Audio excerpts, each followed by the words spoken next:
And Jesus said, "If two make peace with each other in this one house, they will say to the mountain, 'Move,' and it will move."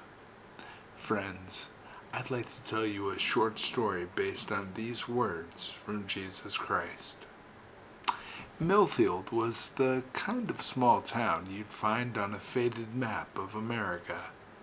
Grain silos on the edge of town, a diner that served coffee all day, and streets quiet enough to hear the screen doors creak on summer evenings.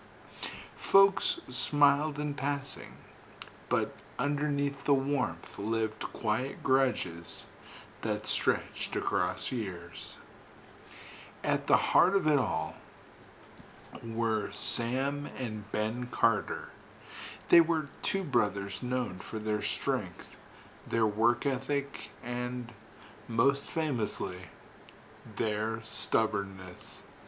10 years earlier, their father's farm had become the spark that split them apart. Sam stayed and worked the land, sun up to sundown. Ben left, bitter and hurt, and opened a mechanic's shop near the highway. People in Millfield stopped trying to get them in the same room. Even at their mother's funeral, they stood on opposite sides of the church. "If those two ever make peace," old Mr. Jenkins used to say over his eggs at the diner, "it'll take the hand of God himself." Then came the drought. It was the worst the town had seen in decades. Grass curled brown in the yards. The well at the town square sputtered low, and Sam's cornfields, once green and tall, dried into dust. Farmers gathered on porches, shaking their heads, wondering if the year's harvest would be lost. Sam prayed every night, but he couldn't shake the heavy silence. It was as if heaven was waiting for something from him. On Sunday, Pastor Green stood behind the pulpit, his voice echoing in the still, hot sanctuary.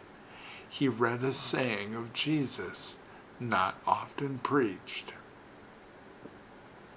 "If two make peace with each other in this one house, they will say to the mountain, 'Move,' and it will move." Sam froze. His heart pounded. He realized the mountain wasn't the drought. Well, not really. It was the wall of bitterness that stood between him and his brother.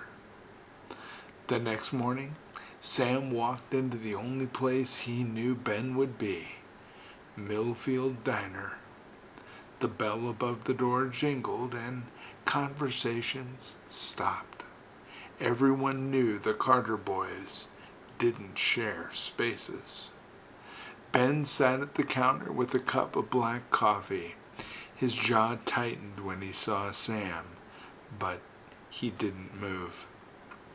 Sam slid onto the stool beside him. "Ben," he said quietly, his voice unsteady, "I'm tired of this mountain between us. I don't care who was right anymore. I just want my brother back." The diner was silent. Ben gripped his coffee cup, staring at the counter. His lips trembled before he whispered, "You think I don't miss having a brother? Pride's all that's kept us apart." Sam reached out his hand. For a long moment, Ben stared. Then, with tears welling, he grasped it. The mountain crumbled in that handshake. You know, friends, that very week, clouds rolled in for the first time in months, and rain poured down onto that town, filling ditches, softening the fields, and washing away the dust. Crops that looked dead began to green again. Coincidence? Some asked.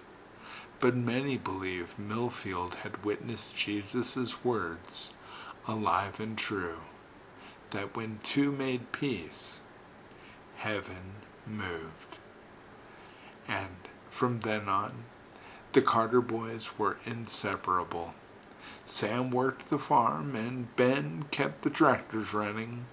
Together, they stood as living proof of Jesus' teaching. The mountains that seem immovable are not the ones of stone, but of pride. Forgiveness is the faith that makes mountains move. And when peace enters a house, heaven opens its windows. And whenever people in town passed those brothers, they often whispered, "That's what happens when peace moves a mountain."